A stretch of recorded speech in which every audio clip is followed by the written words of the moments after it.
జీవితమొక పయనమని గమ్యము తెలియదని తెలిసిన ఈ మనిషి పయనమాగదు.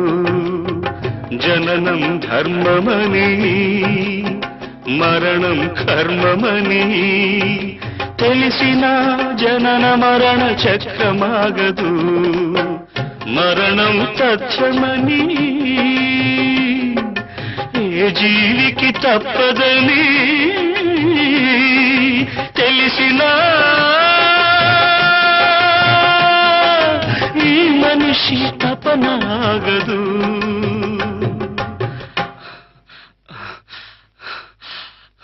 ఈ బ్రతుకు తపనాగదు. ఆగదు ఏ నిమిషము నీ కోసము, ఆగితే సాగదు ఈ లోకము.